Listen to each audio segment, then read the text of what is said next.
It is a dark and foggy night. Pea soup fog rolls around our gang as they ride a ferry to Great Skull Island, where lying in wait, the living and non-living will come to haunt them. Welcome to Mysteries in the Machine.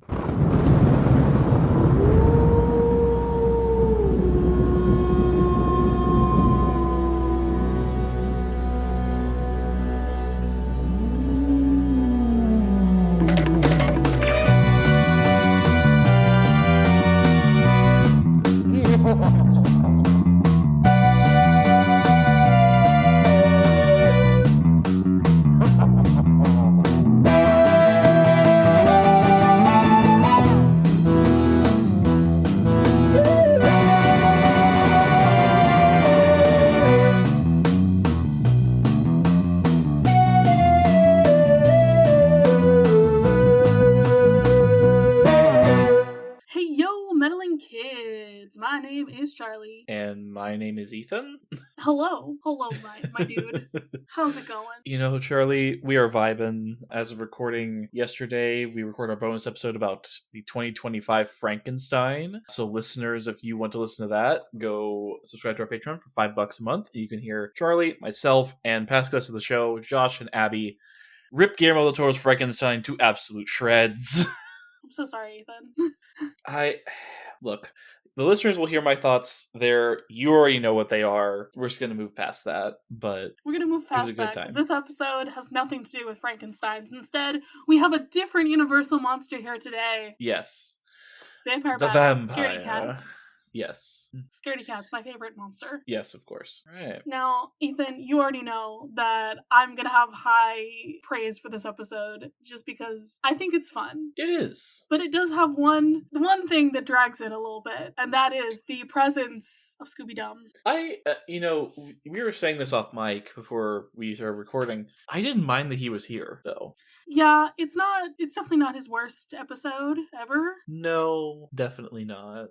I think the worst episode he was in was the first one he was in, but... Yeah, I'm good to never go back to Hokey Finoki Swamp. I don't think we are, so... No, we aren't. We're not going back there. It's not happening.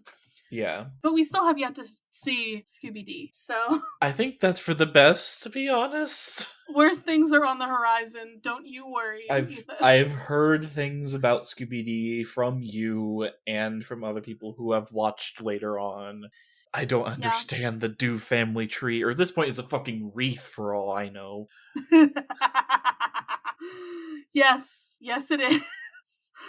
I prefer the Dew family tree from A Puppet Named Scooby-Doo. That's okay. Canon comparatively to me. That's canon to Charlie. Okay. We can vibe with that whenever we get there. But we're on our way to a birthday party at a hotel on Great Skull Island. Always a great sign.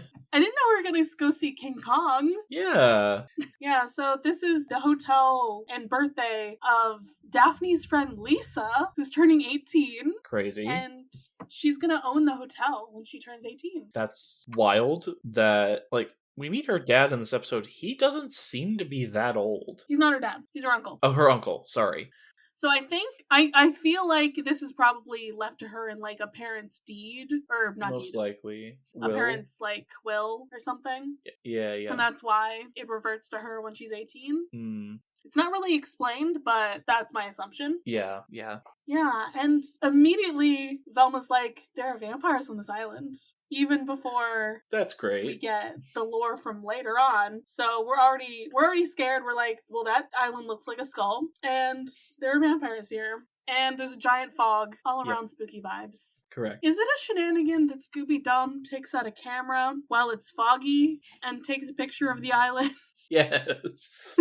Because he does take it out from hammer space. Yeah. It's that is very ridiculous. Mm-hmm. But, so, they have also taken the Mystery Machine, as they should, on this boat with them. So, when they get off the boat, they're immediately driving up to this place all together. There's a guy in the docks, and he needs their help. Oh, no. It's the captain. It's the captain. And there's a large crate that needs to be delivered. To a Mr. Drackle. Seems a little suspicious to me. Very, very sus. So Shaggy and Fred, the muscles that they are the ones who have to lift this giant crate. But because it's foggy out and it's most likely been raining, Shaggy slips. I think this is a little bit shenaniganery because of how his legs go and he slips. Mm-hmm. Neither one of them falls underneath this thing. Yeah. And it perfectly just falls in the ground, breaks the crate, and it's revealed to be a coffin inside. Dun dun dun. Even more suspicious. Exactly. So, since Shaggy can no longer be trusted to carry it, the Scooby brothers? Cousins? Yes. I'd like to think they're cousins, but they've been called both. In this episode, they're referred to as brothers, so I don't know anymore. Who knows? Do and Dum have to put the coffin in the car, and this is at least one shenanigan, because Dum is like, we can't get it in, it won't fit, because they're holding it the wrong way. And Scooby... He gets a saw to turn it in half, but Scooby's like, no, we're gonna turn it. And Scooby-Dum attempts to turn the mystery machine with his legs. And then it's like, no, just turn the coffin. They do, they shove it in, and then it pops right out. Maybe this is two shenanigans, actually. It's two. Because it pops out, it opens, and what's inside of the coffin? It is empty, or at least that's what Shaggy thinks, but there's a bat. There's a vampire bat that hops out of it and scares everybody. Wow. But no worrying about that right now. Everything is normal here. Let's put it in the car and be on our way. And as they're driving away, creepy vampire man is standing on the dock laughing. I will say, a vampire with a beard is an interesting choice. Right. I don't know if we've had that before. I feel like you never see that, but typically, I think it really works for the hair. It does. It flows very well. I mean, even in depictions of Vlad the Impaler, who supposedly Dracula is based on, he's got a mustache. I was going to say, have you ever looked at a picture of Vlad the Impaler? That has got to be a very impressive mustache. Men. It's one of the ugliest men I've ever seen. I mean, you're not wrong, but I do admire his mustache specifically. He's got mustache game. That's the only thing he has. That's all he's got going for him. So the fact that they turned that guy into the sexiest vampire alive... That's Bram Stoker. Yes, but still, Bram Stoker was like, this guy, sexiest vampire ever. Let's do it. Was Bram Stoker gay? Am I now just finding out about that? I have no idea. I have no idea, my dude. Hold on, I'm gonna see if there's. I don't think Bram Stoker was gay. I'm gonna make this claim that I don't think so, but I have no fucking clue. Okay, let's see where they're getting evidence for this. Hold on. For what? Some scholars think that Bram Stoker was a closeted homosexual due to his close friendships with men like Walt Whitman and Oscar Wilde. Okay, and the homoerotic undertones in Dracula. Wait a second. He was friends with Oscar Wilde. There you go. Hold on. Let me see where they're getting this from. I'm sold. I thought it was just going to be a funny joke that's like, of course, he wrote Dracula. Of course he's fucking gay. Well, that was also the Google AI overview, so I don't know how true it all is. I'm trying to see where they're getting this. He was also friends with Arthur Conan Doyle? Oh my god! It's so funny to think about how all of these, people were just friends with each other. It's hilarious to me. Yeah. Man. Very interesting. I would believe it, okay? Yeah, there's a lot. Some people are saying, there's a guy who wrote a paper in 1994 about the homoerotic history of Dracula. Not a guy. A woman, Talia Schaefer. So... I mean... Vampires and vampire culture is inherently queer, so having Bram Stoker also be a queer icon, potentially, it's icing on the cake. It's up in the air. We don't know for sure, but he was friends with Oscar Wilde, which means he's gay by proxy, so... Listen, you don't just be friends with other gays and not possibly be gay yourself. I am living proof of this. The gays congregate together, and then they find out later in life, oh shit, I'm also gay. Listeners, I'm living proof of this. Ethan was the token straight for a long time, and then he found out. I did. And Charlie was like, I knew. I was like, there's no way, Ethan. There's no fucking way. The way you talk about men, that's not heterosexual. Listen.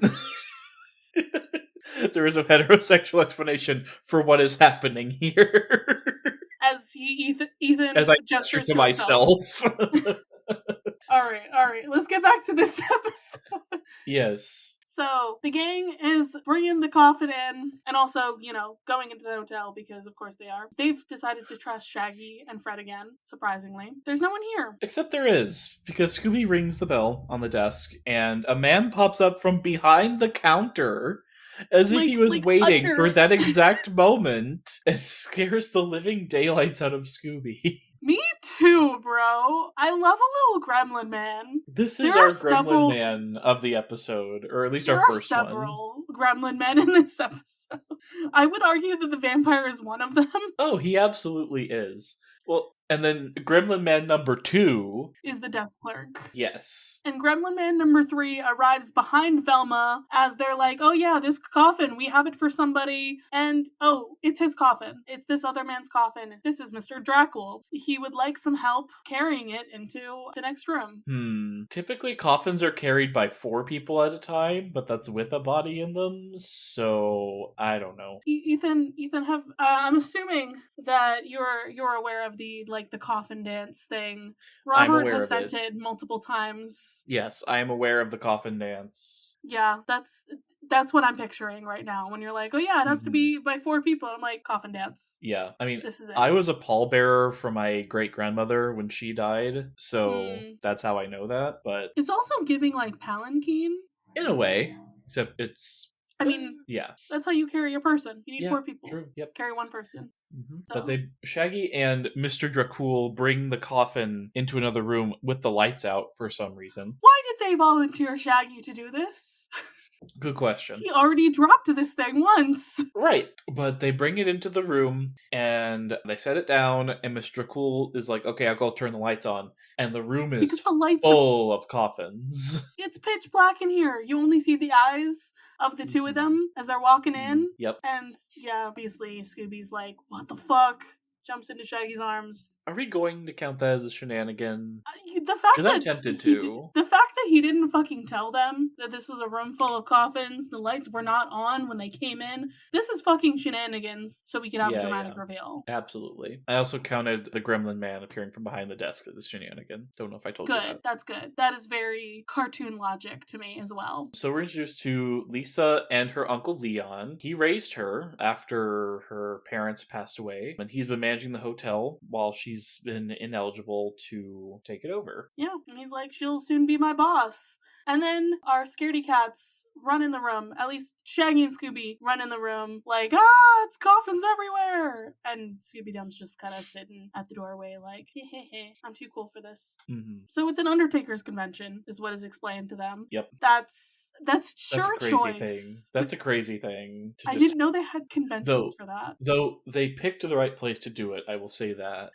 Whoever's in charge of this retreat, this convention for the Undertakers, chef's kiss. Great choice. I think this was specifically planned, right?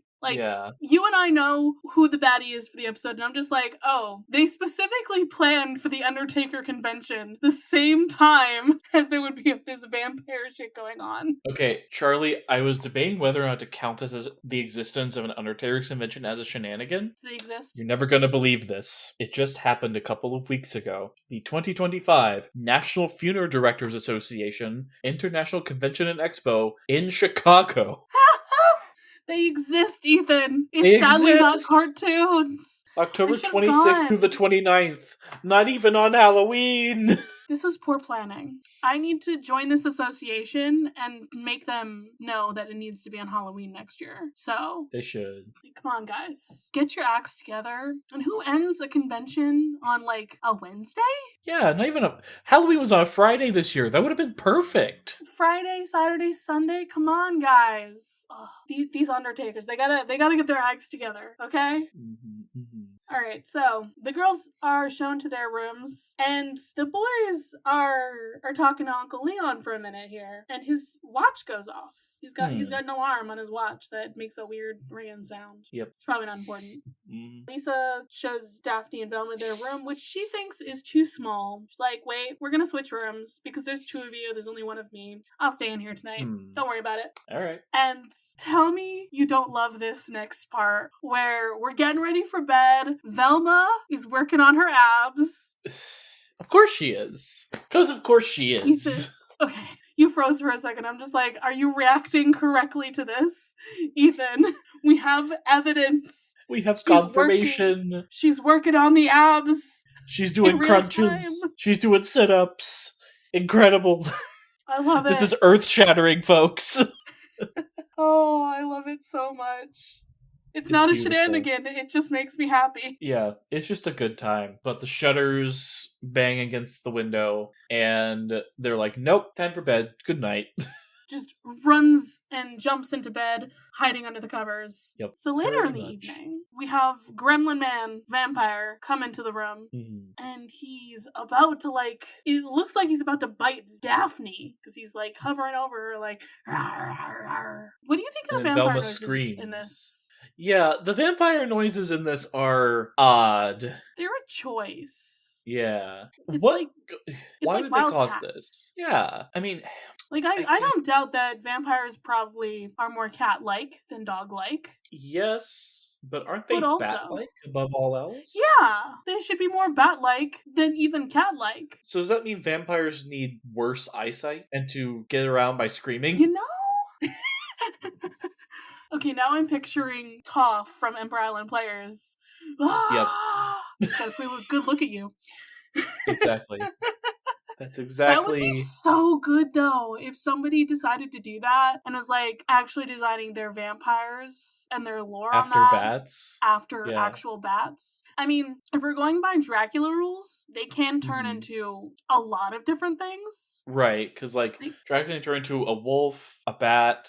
Can you turn into a swarm of bats? Or is that something else? You can turn into mist. I don't know about swarm of bats. Mist. Okay. I don't know where the swarm of bats thing came from. That could be, like, one of the movie adaptations, honestly. I'm not sure. Yeah. But there's, like, a lot of different things. A bat, a wolf, and mist. Usually. Which is, like, why there's, like, such weird associations with, like, werewolves and vampires as well. Like... They are very closely tied together. They come from similar regions of the world. Yeah. So... But my brain does think about vampires as being more like cat-like in general than wolf-like. Yeah, and I think that's more due to modern adaptations. Probably. I would also blame Astarion on this. I don't blame you. You know he's been described as being like a stray cat, right? Yes. Cool. Okay. Maybe that's why Kelly loves him so much.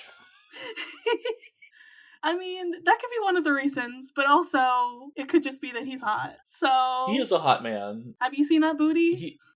He's not my type. Halson is, but you're into bears. Duh. Bears and bears together. Bears and bears. All right, so vampire is attacking Daphne. Velma's going crazy. Like, uh-oh, Daphne, you gotta wake up. He's coming after you. Also, homeboy does not brush his teeth. Those things are yellow. I was just thinking about that. I'm like, okay, if I wasn't thinking about, like, the color too much, I think I would I like the design. Like, the fact that his teeth match his eyes, like, is very interesting. Like, cartoonish-wise, but also disgusting to think about. That is gross, because, like, if you think about it, if your diet is blood, right, and Charlie, you've smelled rotting meat at some point in your life, I assume? Yeah. That's what your breath will smell like if all you have is blood, I think.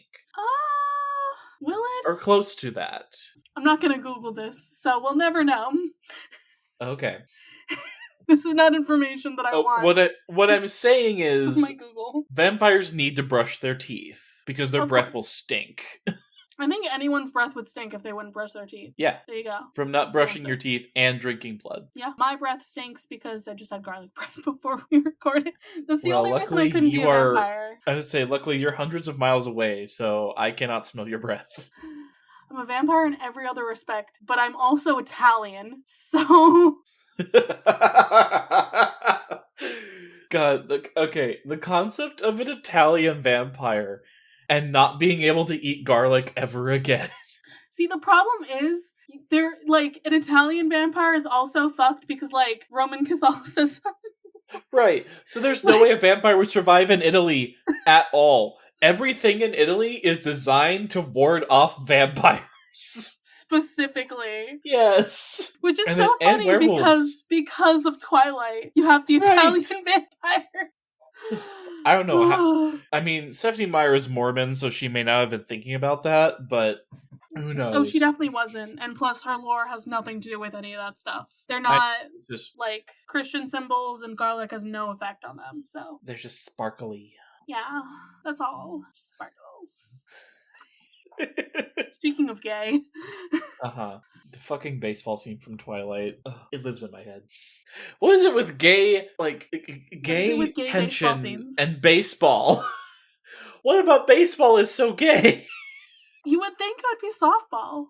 That's for the lesbians. That's exclusively a lesbian sport. We know this. See, you know what? I think I just need an edit in my life of the vampire baseball scene, hit the diamond from Steven Universe. Yes! And then I don't dance, like, all together. Yes! Precisely! You understand! The trifecta of queer baseball. The three genders. The baseball scene from Twilight, hit the diamond, and I don't dance. That's all that matters. I'll give you a guess. I'll give you 3 guesses as to which one I am. You're High School Musical. I know you are. Yes, I know what you are. This is the skin of a theater kid, Charlie.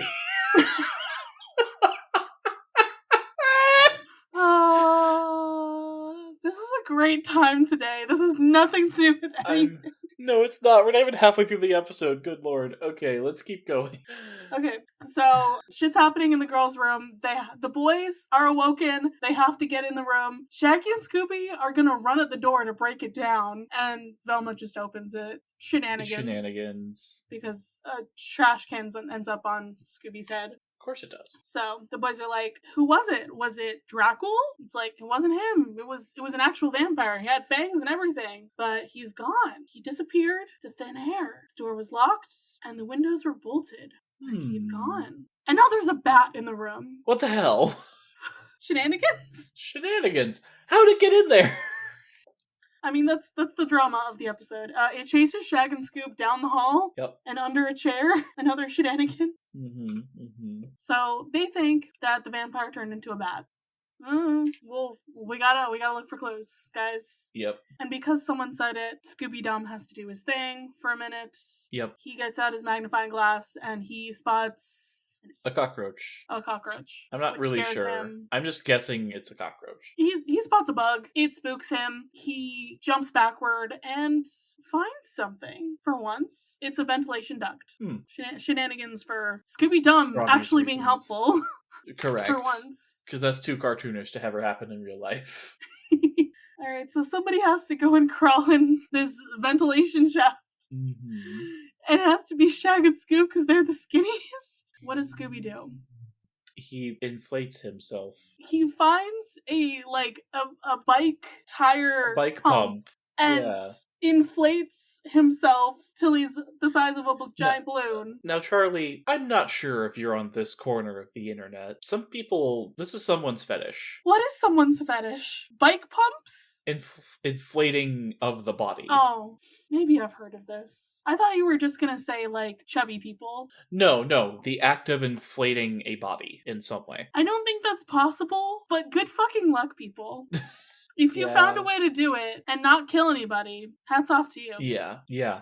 Velma starts, dribbling Scooby and throws him into the shaft, which causes him to de-inflate. Yep. That's two separate shenanigans. Yeah. So they have to go in there, and the rest of the gang is going to have a chat with Lisa to be like, this is what happened. Or, sorry, the girls are talking to Lisa. She's like, oh, that's concerning. That's very weird. What's going on here? Did you dream that there was a vampire there? And a bat? So she leaves to go get dressed because she's in her nightgown. And someone calls the room. Now we know who's calling the room. It's the vampire. But all Daphne hears on the other end is some weird ringing sound. Very strange. Doesn't hear a voice, and that's it. Weird. So Scooby-Dum, Scooby-Doo, and Shaggy get down into this room. It's very dusty. It's very dark. And Scooby and Shaggy scare themselves by both looking under the bed at each other. Shenanigans. I love it. And Scooby-Dum, in his infinite wisdom, brought a flashlight, but does not use it until right now. He's like, I can't even see my flashlight. He turns it on. And he does start looking about the room. Going over the vampire and then going back and is like, oh, look, it's the guy. It's the guy we're looking for. No way. Scooby jumps into Shaggy's arms. Scooby-Dum jumps into the vampire's arms. Shenanigans. But it does allow them to get away, so it's not like it didn't help. Yeah. And when the vampire's like, I want blood, they all hide in different corners. Shag and Scoob hide in a wardrobe. They're going to Narnia. And Scooby-Dum hides inside of a desk. Shenanigans. Yeah. So the rest of the gang hears them screaming and are like, oh no, we have to go find friends. They must be with the vampire. So they come to this room. The vampire has just run away. Mm-hmm. Scooby makes a scary face in imitating the vampire. I don't like it. He does it multiple times. I don't like it. Is shenanigan? Or no? It's okay if no. It's not quite as bad as some of his other faces have been. So True. I don't know if it really counts. It's not him imitating the faceless zombie. Yeah, no, that's a little bit much. But Shaggy finds a dog whistle. Or Velma finds a dog whistle and Shaggy blows on it. Yeah, Scooby's annoyed by it and Scooby-Dum is like, you cold? From inside the desk, because he was still in there. Mm-hmm. And then who opens the door behind everybody but Uncle Leon, who is now told there's a vampire in the hotel. We have to do something about it. And he's like, oh shit, I'm sorry, I didn't tell you this family lore sooner. But there's a reason I have not let anyone stay in this room specifically. This room has always been blocked off because there is a safe here, kept secret. And inside is some old photos that he takes out. Mm-hmm. One is of her grandfather, which, okay, what time period do you think this man is from? Okay, so if this is in the 70s, that means that Lisa was most likely born in the 50s, right? I'm gonna guess 58 if she's 18. And so if we're going back, let's say 25 years from that, that puts us at 1933, would have been when her parents were born-ish. Mm-hmm. So going before that would be like the early 1900s when her grandparents were born. This man looks like he's from the Victorian era, which is like before, 1901 is the end of it. I could see great-grandfather, potentially, but not grandfather. So, yeah. If this is like misspeaking or something, but they do say grandfather multiple times, that I'm like, I don't believe you. Like, unless we're trying to say that he was really old when he had kids, or somebody was really old when they had kids. Maybe. In some shape or form. And like, oh, he's a vampire, so that means he was so much older or something. Maybe that's what they're trying to go with. But my brain's just like, I'm not buying this. This is really weird. Yeah. The math is not mathing. Mm-hmm. So we got one picture of him, Victorian man. The other picture, he's the vampire with the beard, which is it's really weird because it looks like he's standing over Lisa. Yeah, unless that's her grandma. Oh no, I'm very confused about all of this, especially because that vampire looks nothing like the grandfather. Yeah, because the grandfather has mutton chops and lighter hair, not a beard. Yeah, like this whole thing is his bogus. Features to make this vampire thing. Yeah, so I don't get it. Me anyway, neither. He says the family left Europe because of this vampire curse that's followed them for generations, apparently. Mm-hmm. I guess. And the vampire that they saw tonight was her grandfather. He's here to turn her into a vampire as well. Yep. Which I don't think, I feel like that's how you don't keep a family curse, because she doesn't have any heirs to speak of. No, she doesn't. So, unless these vampires can 18 procreate, years old. I don't think the family curse will live on after her. If we're going on by Twilight rules, presumably they do. Twilight rules, it's only male vampires that can procreate. This applies here. Oh, so Lisa wouldn't be able to. Yeah, that's what I'm saying. Okay. So I'm like, okay. So some vampire lore does also have the existence of Dampiers, which are half vampires. Yeah. Again, that lore is also like a little iffy. Yeah. So I don't know on that, but I feel like it's kind of weird that you want to continue this curse, but you could also be ending at the same time. Potentially. Just my 2 cents. So we have to start. Everybody get your bingo cards out. We got to barricade the door, and it doesn't do anything. Oh yeah, so they split up the gang. Smart gang is gonna go search the coffins and such. Scared gang plus dumb is barricading. So trying to keep Lisa safe from her grandfather, supposedly. The TV is also on the barricade. The tiny little TV. Mm-hmm. That's just gonna fall and smash. Right. Hey, it worked in Scream. Okay. So as the boys are pushing the bed over, Lisa gets a call. Dun, dun, dun. Ethan, is this shenanigans? Yes. Because how the fuck... Okay, it's proven to be fake later on, but how the fuck... My question is the makeup. Like... Yeah. Because I think that only works in cartoon logic. Right. Because that means she'd have to put in contacts, put in 2 sets of fangs, all within, 10 seconds. Yeah. So she's gotten a call, and the ringing happens, and immediately she's a vampire now. Yeah, the first ever digitally transmitted vampiric infection. Yeah. Or not digitally, but non-contact vampiric infection. Only Scooby-Dum sees this. And he's trying to tell Shag and Scoob. And they're like, nope, we're barricading the door. Leave us alone. Shenanigans, because Scooby-Dum is trying everything possible. He, has a trumpet and what have you. Just trying to get their attention. Before we even do that, he gives Lisa a pamphlet. Oh, that's right. That says beauty hints on it. He's like, girl, you ugly. That's fucking rude. That's uncalled for, Scooby-Dum. Which, damn, dude, why? Are you saying that she's not hotter as a vampire? This specific... I mean, this is an 18-year-old, so I'm not going to comment, but I don't know. Yeah. Is she even 18 yet, actually? Technically, no. It'd be the following day. Yeah, still a minor. Not going to comment. And also, he's a dog. Yeah, and he's a dog. So what does he know about what looking beautiful means? That's another shenanigan, obviously. Yeah, Scooby and Shaggy finally turn around. They see that Lisa has turned into a vampire, and they disassemble the barricade. The bed they were pushing falls on top of them. They break through it. They pick it up and take it with them out the door. Shenanigans. Oh yeah, also Scooby-Dum takes a second. He's just looking huh? Scooby has to pull him with them so they can run. Yep. They run into a random room, and she keeps running down the hall. Who's in this fucking room that they've run into? Gremlin Man number 1. Yep. So they run outside into some golf carts. Those don't look like golf carts. They don't, but they're on a golf course, so they're golf carts. I guess so. This is a fancy hotel. Are we sure this isn't It's a country club or something? I think this is a country club secretly. Here's our connection to High School Musical too. Yes. It takes place at a country club. Lisa's actually related to the Evans family. on her mother's side. Yeah. No, plot twist. She's gonna be the grandmother of Sharpay and Ryan. That would be incredible if that was the case. He's blonde, you know? Blonde. There you go. That's true. Oh, God. Okay, so we have golf cart chase with the vampire. Doesn't go very well because they hit a rock. Shaggy ends up in the vampire's golf cart. Mm-hmm. And, grandfather's like, I want blood. Shaggy's like, you don't want mine, it's yellow. Shaggy, go to a doctor. What does that mean? What does that mean? Or, hear me out. That means Shaggy's blood is ichor. He's a god. Well, that's gold. But yeah, I don't know. I what the fuck, Shaggy?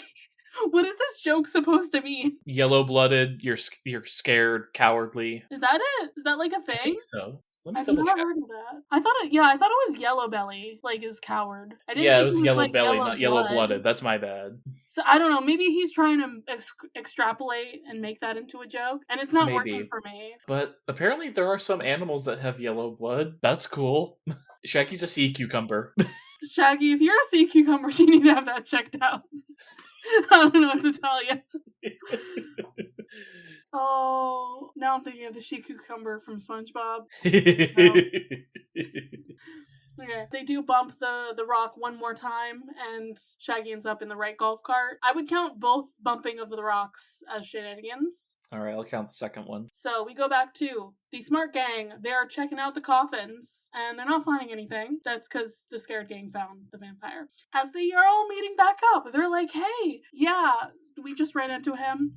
sorry, we're not guarding Lisa, but she's already a vampire. She's a lost cause. I don't know what to tell you. Yeah, and they're says we're looking for clues. Velma says we better find some clues, and Scooby Dum is like, "Ho, a clue!" And he starts looking around with his man, and he opens a coffin by knocking on it, and out comes. Actually helpful in this episode. He's actually helpful. What the fuck? Where did this come from? This is why I like this episode, maybe, is because for some reason he is okay and he doesn't bother me as much. Yeah. So another vampire bat flies out, but in the coffin, Scooby Dum finds a piece of paper that says Exo 6 Desmo, and it's only like half a sheet of paper that's been ripped. Yeah, very strange. What could that mean? What could it mean? So the smart gang is gonna go elsewhere and figure out what that means and search for more clues. And they leave the scared gang with the coffins. Like, okay. Yep. But thankfully, clues are coming their way. They hear the vampire coming in. They all hide inside a coffin real quick. Shenanigans. Yep. And he's leading Lisa in there. He's like, come, my child. You must rest now. And he just puts her in a coffin. Yep. She's like, okay, grandfather. Now, knowing what we know, was he just going to bury her alive? No. I think, okay, so I do remember, like, what his goal is for this, and it's not exactly that. It's still more to do with the hypnotism stuff. Okay. So, Scooby Dum, in his attempt to get a closer look at the situation, makes the coffin they're hiding in fall over. The vampire chases after them. They dive into 3 more coffins. And we get my favorite, a coffin doors gag. Yes! As they go from one coffin to another, all around the room, and the vampires playing a game of whack-a-mole with Scooby-Dum, Scooby-Doo, and Shaggy. It's beautiful. I love me some, like, when it's doors gag, and it's not even just the doors themselves, it's something else. It's wonderful. They all also end up underneath the carpet. Yep, and that's how they get away. Yeah, they run out of the room. Vampire can't find them. The smart gang up to. They go back to Lisa's room. They don't see her. They're like, what's going on? And of course, scared gang runs into them. They're like, we saw Lisa. We saw the vampire. She's in a coffin. Yep. She's still there when they go back to find her. They're like, hey, Lisa, wake up. And then she's like, oh, what happened? Fred's like, yeah, we'd like to know.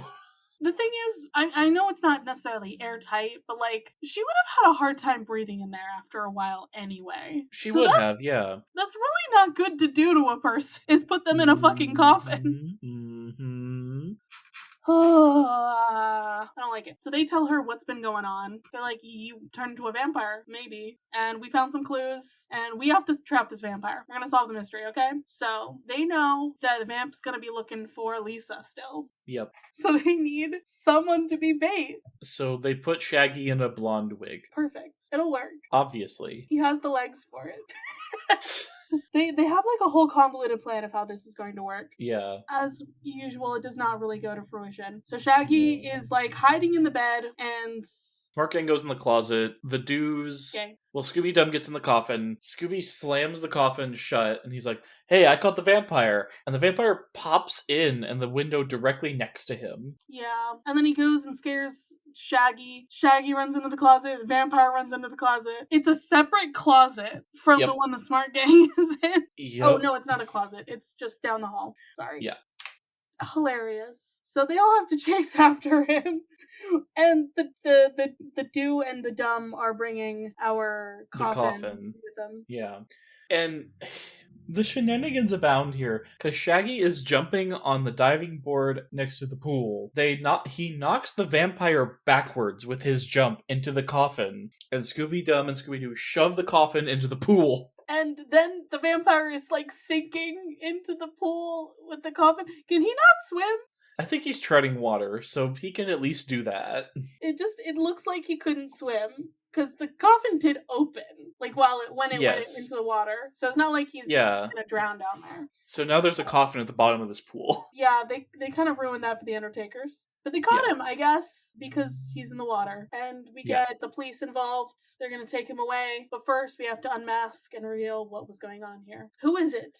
The only other named character in this episode, Uncle Leon. Well, besides Mr. Dracul. Oh, of course. We already ruled him out, didn't we? Yeah, I mean, yeah. We didn't see that much of him in the episode. episode. He was in the episode for like 30 seconds. Yeah, so it was Uncle Leon, and it's I think it's funny that Fred's like, Lisa, you gotta be prepared for this one, as he does the unmasking. Mm-hmm. Because he's like, yeah, I know I raised you, but I wanted this hotel. It's mine. He was gonna make her believe she was a vampire, so she would be put away in a mental hospital, and he could claim the hotel for himself. What in the convoluted... Sir, I don't condone murder, but why don't you just kill her? Like, you could have even hired a lawyer to, like, fix the will or something. Yeah, why don't you just, like, edit something in the will and just be like, we found an updated version of the will. They left it to me. Actually, sorry. There are so many other ways you could have gone about doing this. Nah, random vampire shit. So the paper meant that someone had ordered bats from the exotic pet shop. Desmo is part of the Latin word for bat. Vampire bat, Desmodontidae. Yeah, pretty cool. And exo meaning the exotic pet shop. And this man had hypnotized her. So every time she heard those weird, like, ringing sounds, she would turn into a vampire, aka put on some vampire teeth that were conveniently placed somewhere. Not act like one. Go full get up. I don't buy that. I'm sorry. I don't buy it at all. I don't care that this is a cartoon. That's so stupid. Yeah, but... the whistle that they found was also for the bats, I should say, for training them. Yep, and I think those are actually pretty decent clues. Yeah, I do. The writing for the mysteries is getting better, I will say. Yeah, I think they put some effort into, like, what was going on here. Because what average person would think of the word Desmodontidae unless you knew about vampire bats? Well, they did have vampire bats in the episode, so that's why. Yeah. Right. That's why Velma could look it up. Yeah. The next day, Lisa's like, I want to offer a token of my gratitude. Here's some hamburgers with chili, relish, mustard, pickles, onions, cheese, and I guess that's it, because she doesn't finish her sentence. I would eat those. It's a hamburger with chili on it. And outside of the chili, everything else seems like regular hamburger toppings to me. I'm not a chili person, but I'm also not a regular hamburger topping person. I like cheese, and that's about it. Yeah, you don't like onions for some reason. So Shag, Scoob, and other Scoob are eating these sandwiches. And then Shaggy's like, it's so weird. No one could ever be hypnotized by this noise. Presses the button on the watch. Scooby's like, woo. Pretends like he's being hypnotized and eats the rest of the hamburgers all by himself. Shenanigans. As he should. It was also revealed that the pictures of the grandfather were all fake. I don't know if that just means the vampire one or like... I'm guessing it was the vampire one exclusively that was fake. It's still funny. Yeah. Good times. Good times. But Ethan, what time is it? It's tarot time again. We got some long trivia here today. Some thick trivia. So this was the first Scooby-Doo show episode to use a title card, which for some reason I didn't see when we watched on Tubi, but I know I have seen when I've watched it previous times. Ethan, if you look at the wiki, there is a thing that says title card, and I very much have this burned into my memory of when I saw this episode for like the first time as a child. Oh yeah, I see that. That I saw it with that. Maybe it's just on DVD. So pictured above, the title card would be reused, albeit with the artwork redrawn in season 3, and then reused for most of the Scrappy-Doo era. So this is where we get title cards in Scooby-Doo. Skull Island is the traditional name of King Kong's home. This is the second of 3 known times the gang has visited a place called Skull Island. First was Scooby-Doo, Where Are You episode Go Away Ghost Ship, while the second was in a later The Scooby-Doo Show episode The Creepy Case of Old Iron Face. Why does it say the second was in a later one? That should say the third was in a later one. It should. This is written wrong. This wiki is not managed well, I guess. Yeah. Alright. You want to take all of this? Yeah, or do you want to alternate these bullet points? We can alternate these. But there's this whole bullet point here about the VHS release of Scooby-Doo's Spookiest Tales, which is, I would assume, one of those compilation things that they do, which features an alternate, possibly work-in-progress cut of this episode with many differences, as we'll see here. Go ahead, Ethan. The title card is missing, probably because the 2 episodes that this one airs in between have no title card. Character animation is generally rougher, with many shots on the finished cut completely redrawn to stay closer to model guidelines, with several unique medium shots and close-ups replaced with stock assets. Many shots are also framed differently. When Scooby-Dum photographs Great Skull Island, he merely chuckles upon snapping. In the finished version, he says, "Smile!" before snapping, and his shot uses the camera's flash. After Fred says, "Next stop, Lisa's Hotel," the Mystery Machine's driving animation is more smooth, and the vampire materializes from its exhaust, accompanied by a spacey sound. In the finished cut, the Mystery Machine has a more crude animation. There is no exhaust smoke, and the camera merely zooms out to show the vampire. Different sound effects were used for Scooby-Dum's reactions as he and Scooby-Doo try to load the coffin into the Mystery Machine. Mr. Dracul has a softer voice, being portrayed by Frank Welker instead of Casey Kasem. When Shaggy and Dracul carry the coffin, the transition from light to dark is rougher. After Velma says to Daphne, "I've locked the door and the windows so nothing can get in here," to immediately rush into their beds without explanation. In the finished cut, an exterior shot of the window's shutter slamming shut and the wind is inserted. When Shaggy and Scooby crash into the girls' room, the crash is heard before the shot immediately changes to a medium shot of Fred and Velma. In the finished version, the two are shown sliding down into the closet door before the medium shot. Velma's "and that rat was real enough" was corrected to "and that bat was real enough" in the finished version, though noticeable audio manipulation instead of a separate take. When Daphne answers the phone, she says, "Hello? Hello? Is anybody there? Hello?" In the finished cut, only the first and last hellos are kept. Scene where Shaggy and the Scoobies are blocking the door from the vampire as Lisa gets her post-hypnotic trigger phone call. The door is to the left. In the finished version, the shot is flipped so that the door is on the right, and the decal in the background is changed. After the vampire finds Shaggy and Scooby in the wardrobe, there's additional help from Shaggy that is not retained in the finished version. When Shaggy and the Scoobies are hiding from the vampire in the ballroom, the blue carpet disappears in some backgrounds. In the finished version, the carpet is kept through to maintain continuity with previous shots. When the Scoobies trap the vampire in the coffin at the pool, he merely sinks. In the finished version, he continues to bob up and down. Alright, that's it for that whole mess with the VHS. So the copy of the episode available on iTunes and other services omits the title card, but otherwise is the regular version of the episode. Okay, so that's why we didn't see it. But I've definitely seen it. I definitely remember seeing it, or maybe I'm just thinking of like the later episodes of the show. But I just have memories of this because when I was a small child and we still rented like the Netflix videos, that's how I watched the Scooby-Doo show for the first time. And that's what I remember seeing this episode. Okay. The episode title is misprinted as Vampires, Bats, and Scaredy Cats on the back cover of the Headless Horseman of Halloween VHS. The misprint has a comma in there, and that's why it's a misprint specifically. It also is plural vampires, like they're a separate entity. Yeah. That's true. Mr. Dracul is named after the iconic monster from Bram Stoker's horror novel, Dracula. Dracul, a westernization of the Slavic Dracul, with a K, which roughly translates to son of evil, is also the unofficial nickname of the historical Romanian figure Prince Vlad Tepes, also known as Vlad the Impaler, due to the gruesome way he used long spears to torture and kill his prisoners, mostly Turkish Ottoman Empire soldiers. Oddly enough, there is an actual convention for undertakers and morticians held by the NFDMA, National Funeral Directors and Morticians Association, which was founded in 1924. We talked about that already. Good shit, my dude. Alright, how many shenanigans did we have in this episode? Ethan, where did we end off? Well, Charlie, tying episode 6 of the previous season, this episode has a grand total of 31 shenanigans. Okay. It's kind of in the middle. Ties it for third or fourth place. Fourth place. Okay, good to know. What are we rating this out of 5 Scooby Snacks? I would like to give it... I'm leaning towards a 4 or 4.5. I want to go 4.5. Alright, 4.5 it is. I just enjoy this one. And I enjoy it too, and the mystery writing is better, the shenanigans are excellent. And Scooby-Dum is even better. And Scooby-Dum actually does stuff that helps people. I think the only points off I would really give it for are the lack of people it could be besides the uncle. Yeah. But otherwise, solid episode to me. For sure.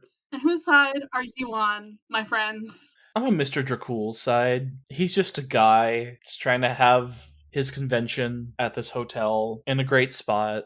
I'm on Lisa's side because she's just like, okay. I didn't do anything wrong. I just want to own my hotel. I want to get my inheritance from my dead parents. And her fucking uncle who raised her entire life decided to fuck with her. The evil uncle trope never dies.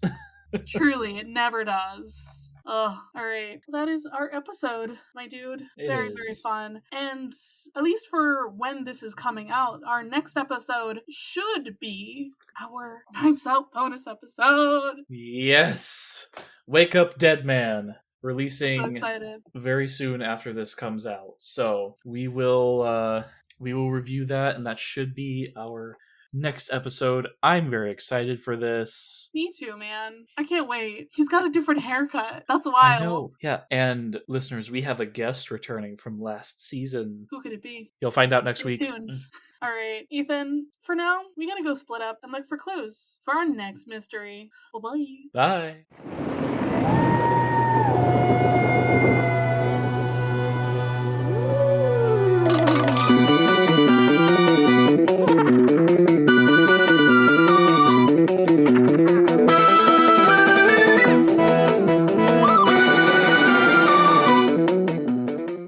You can follow this podcast's socials at Mysteries in the Machine Pod on Instagram. You can send a message to our email, mysteriesinthemachinepod@gmail.com. Be sure to give us a rating, a review, or let your friends and followers know how much you love the podcast. That really helps. You can follow me, Charlie, at GreenPixie12 on most platforms. I also have an art Instagram at GreenPixieDraws. You can find me, Ethan, on Instagram and Threads at ethan.t.hewlin. Our music was written and produced by Jason Hilton. You can find him at Negative Selections on Instagram. Listen, I just have to stand by milkshakes being gay as someone who's obsessed beyond belief. Charlie, you just like ice cream. This is true.